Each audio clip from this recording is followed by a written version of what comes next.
Welcome to Beats by Seng, where I teach you how to make simple, homemade Korean recipes. Maybe not Korean all the time. Sometimes white people food. Today we'll be making bulgogi, a traditional Korean beef dish. Bloop! We're gonna start with the marinade. First, we need 12 tablespoons of soy sauce. So you do that 9 more times. Then get 4 tablespoons of garlic. Now, isn't that too much garlic?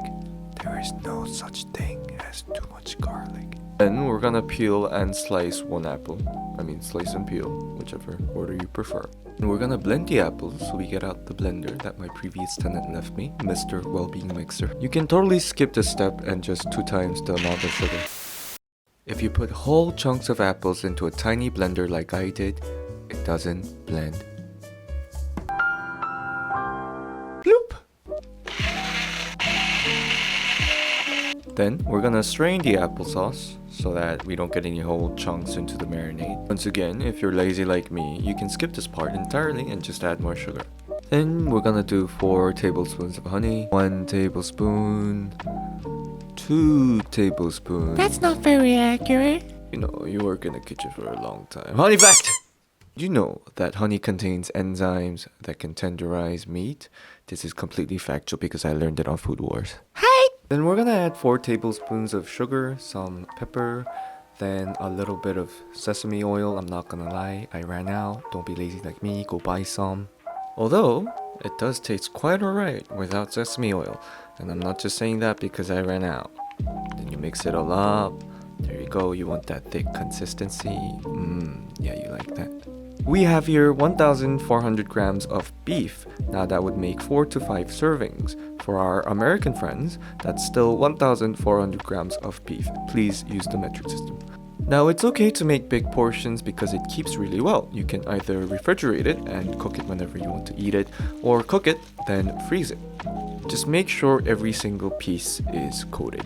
Now put the beef in the refrigerator while we work on the vegetables. Roughly slice your vegetables, you don't have to be precise. That totally isn't the sound of me dropping a piece to the floor. Now the carrots are just for color, but if you cut big pieces, people are just gonna work their way around the carrots because no one really likes carrots. So make sure you cut them thin so they have to eat the carrots. Now you're gonna cut up some spring onions, slice them up too. You can use leeks or scallions, they taste just as good. Now this is one ingredient that I really suggest you don't skip, Shitake Mushrooms, because they taste great and impart a lot of savoriness to your dish. Then you get some Trumpet Mushrooms, which you can find at Korean supermarkets anywhere, and you give it a nice tickle. Then you cut them up in half and thinly slice, just like you did with the Shitake Mushrooms. Now you're ready to fry. Oli oli. Now you get a coated pan. Mine's called Neo, made in Korea, just like me. Now you wanna put a little bit of oil, maybe 3 to 4 drizzles. Then preheat the pan on low heat. Once properly heated, add the beef. I'm just gonna cook all of my beef because I have a roommate who likes to just destroy food. Once the beef is semi-cooked like this, add your vegetables.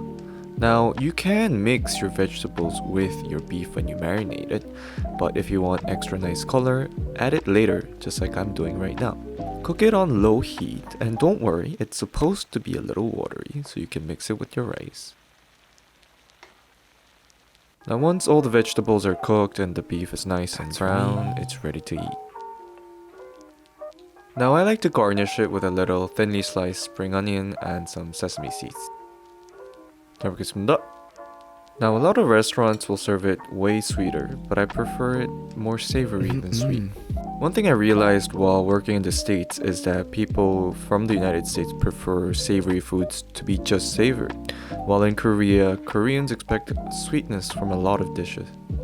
Obviously, this is Korean food, so you gotta have it with some rice.